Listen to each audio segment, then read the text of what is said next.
Welcome back to our channel commerce में साक्षी। आज हम प्रिंसिपल ऑफ मैनेजमेंट चैप्टर के फ्यूल के प्रिंसिपल करेंगे। फ्यूल के टोटल हमारे 14 प्रिंसिपल होते हैं। आज हम उसका फर्स्ट प्रिंसिपल जो कि हमारा डिवीजन ऑफ वर्क है वो हम देखेंगे।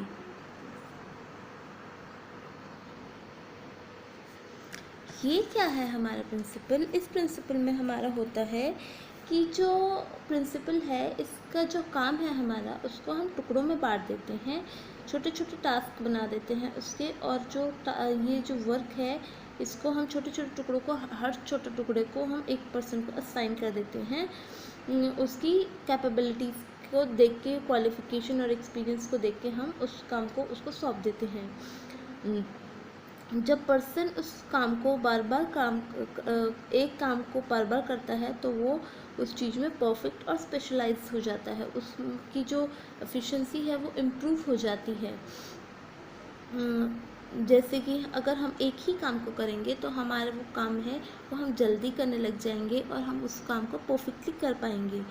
ऐसे ही जो फ्यूल है ये बोलता है कि ज़रूरी नहीं है कि जो फैक्ट्री में ही हो, इसको हम टेक्निकल, मैनेजरियल, किसी भी प्रकार की वो हमारी ऑर्गेनाइजेशन हो, हम उसमें इस चीज़ को हम छोटे छोटे सेगमेंट्स में हम उसको डिवाइड कर सकते हैं। जैसे कि एक एग्जांपल ले लो कि हमारा जो बैंक है इसमें हम एक इंसान को कैश रिसीव करने का काम दे दें, एक इंसान को हम कैश देने का काम दे दें, एक इंसान को हम एंट्री पास करने का काम दे दें, और एक इंसान को हम लोन देने का काम करें, और एक इंसान को हम एफडी का काम करने के लिए दे। So work is divided in the bank will operate it efficiently, और उनको भी इस चीज़ में स्पेशलाइजेशन मिलेगा।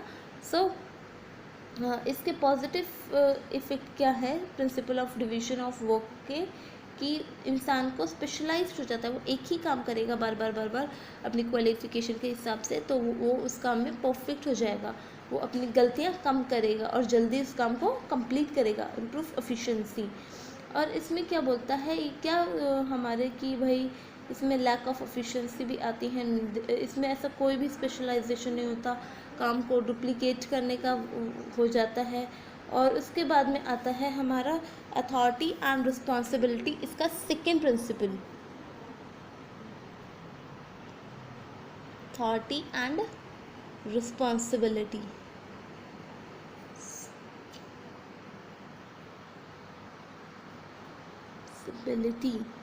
इसमें क्या होता है इस प्रिंसिपल में हमारे ये होता है कि जो अथॉरिटी होती है ये हमारा डिसीजन लेने के में मदद करती है, और जो हमारी रिस्पॉन्सिबिलिटी होती है ये काम को पूरा करने में, टाइम पे हमारा काम पूरा हो उस चीज़ के लिए हमें बाध्य करती है।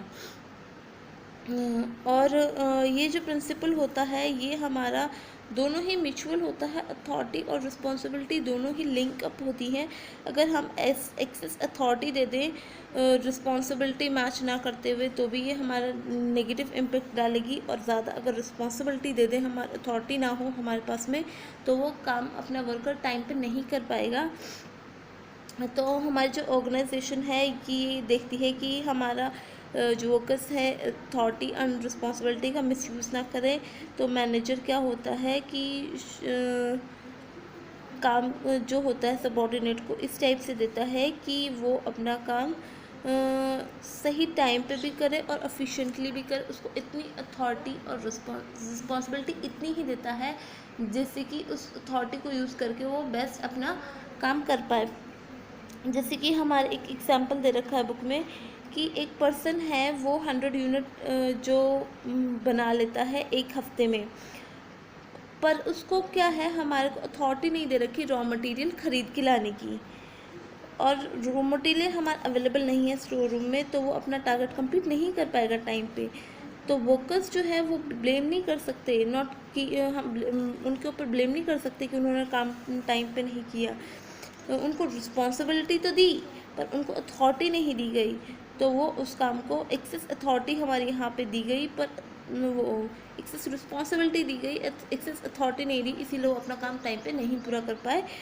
तो इसका इम्पेक्ट क्या है हमारा प्रिंसिपल का, कि इसमें कोई मिसयूज़ नहीं कर सकता अथॉरिटी का, और ये हेल्प करती है रिस्पॉन्सिबिलिटी को विदाउट डिलेमेंट अपने टाइम पे कंप्लीट करने में। इसमें क्या होता है हमारी, इसकी वॉयलेशन क्या है, लिमिटेशंस क्या है इसकी, कि जो डिले हो जाता है हमारा काम पे, अगर उसको अथॉरिटी कम दे तो, और अगर ज़्यादा दे दे तो वो मिसयूज़ करने लगता है अथॉरिटी को। अगर रिस्पॉन्सिबिलिटी ज़्यादा दे दे तो उन पर ओवरबर्डन होने लगता है रिस्पॉन्सिबिलिटीज़ का। So for today that's all.